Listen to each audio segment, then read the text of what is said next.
Wayne Newton, the man who transformed Las Vegas from a desert gambling town into the entertainment capital of the world, has performed over 30,000 shows in a career spanning 7 decades. At 83 years old, he remains Mr. Las Vegas, a living legend whose voice has serenaded presidents, whose performances have grossed over $1 billion, whose name appears on the Las Vegas Walk of Stars. But the journey to becoming an icon came with a devastating price: bankruptcy, betrayal, a shocking IRS debt of $1.8 million, death threats from the mafia, a lawsuit against NBC for $250 million after they alleged mob connections, the heartbreaking loss of his brother and musical partner, a tragic plane crash that nearly killed him. The world knows the sequin jackets, the sold-out shows at Caesar's Palace, the hit song Dank Schoen that played in Ferris Bueller's Day Off. But behind the legendary smile lies a story not glamorous, but brutal, a tale of a boy who started performing at 6 years old to save his family from poverty, who gave everything to Las Vegas and watched it nearly destroy him. If Wayne Newton has ever made you believe in the power of perseverance against impossible odds, hit like his tribute to his unbreakable spirit. This is the story of a child prodigy forced to grow up too fast, a superstar who lost $20 million in a single bankruptcy, and a performer who sang through death threats because the show must always go on, even when everything is falling apart. April 3, 1942, Norfolk, Virginia. Carson Wayne Newton was born to Patrick Newton, an auto mechanic, and Evelyn Newton. During World War II, the beginning was not glamorous, but marked by illness and poverty. Wayne suffered from severe asthma, attacks so bad doctors told his parents he might not survive childhood. The family moved constantly, chasing work, chasing hope. By 1952, they settled in Phoenix, Arizona, believing the dry desert air might save Wayne's lungs. It did more than that. It gave him a stage. Wayne was 6 years old when he first performed professionally, not because of passion, but because his family was broke. His older brother Jerry played piano. Wayne sang. They performed on local radio, on street corners, anywhere that would pay $5 a show, sometimes $10. Wayne missed school, missed childhood, practiced until his fingers bled on the guitar his father bought at a pawn shop for $8. At 10 years old, he was performing 6 nights a week at the Carnival Lounge in Phoenix. The Newton brothers, 2 children singing country and western while men gambled and drank. The Arizona Child Labor Board tried to shut it down. Wayne's father fought back. "My boys need to eat," he said. By 15, Wayne Newton had dropped out of North Phoenix High School, not because he wanted to, but because Las Vegas called. And when Vegas calls, you answer or you starve. 1958, Las Vegas, Nevada. Wayne, 16, and Jerry, 18, arrived in a city that glittered with possibility and danger. They were hired to perform at the Fremont Hotel for $750 a week, split between them. It was more money than their father made in a month. They performed 5 shows a night, 6 nights a week. Wayne developed his signature style: sequin jackets, dramatic gestures, a voice that could shift from tender whisper to powerful crescendo. 1959 brought their first big break. Jackie Gleason saw them perform. He invited them to appear on his national television show 6 times. Wayne Newton was 17 years old, and suddenly, America knew his name. Then came 1962. Bobby Darin was supposed to record Dank Schoen, a German song that had been translated to English. He passed on it. Wayne Newton, 20, recorded it instead. Released in 1963, Dank Schoen hit number 13 on the Billboard Hot 100. Sold over 1 million copies. Made Wayne a household name. Ed Sullivan booked him. The Jackie Gleason Show, Bonanza, The Lucy Show. But Wayne never left Las Vegas. By 1963, he was headlining at the Flamingo Hotel for $5,000 a week. By 1965, $25,000 a week. By 1972, he signed a deal with Caesar's Palace worth $1 million annually, the highest paid act in Vegas history at the time. He performed Dank Schoen at every show. Red Roses for a Blue Lady, Daddy Don't You Walk So Fast. For 0 weeks a year. 2 shows a night, sometimes 3.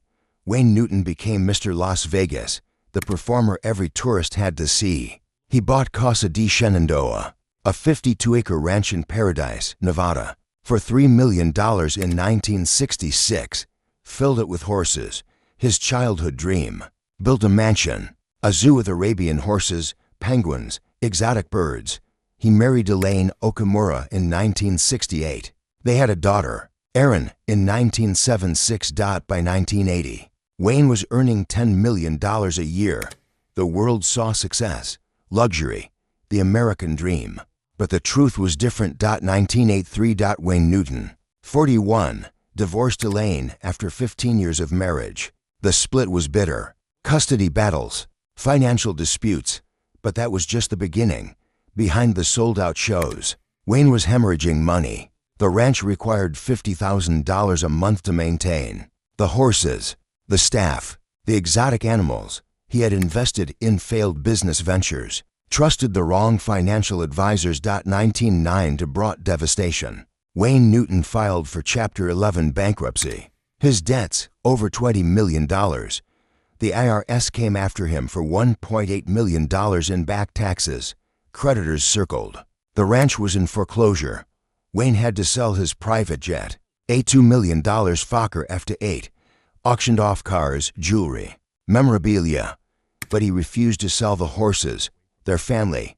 He said he kept performing 2 shows a night at Caesar's Palace, smiling as if nothing was wrong, while behind the curtain his world was collapsing. Then came the attack that nearly broke him, October 1980, before the bankruptcy. But a harbinger of darkness to come. NBC News aired an investigative report alleging Wayne Newton had connections to the Gambino crime family. The report claimed he was friends with Frank Piccolo and Guido Penosi, alleged mobsters. Wayne Wash sued NBC for $250 million in 1981, claiming defamation. The trial lasted years, consumed his time, his money, his reputation. In 1986, a jury awarded him $19.2 million in damages, later reduced to $5.2 million on appeal. But the damage was done. Some venues canceled bookings. Corporate clients disappeared. 1997 brought another nightmare. Wayne's brother Jerry Newton, his musical partner since childhood, died of cancer at 63 years old. Wayne was 55.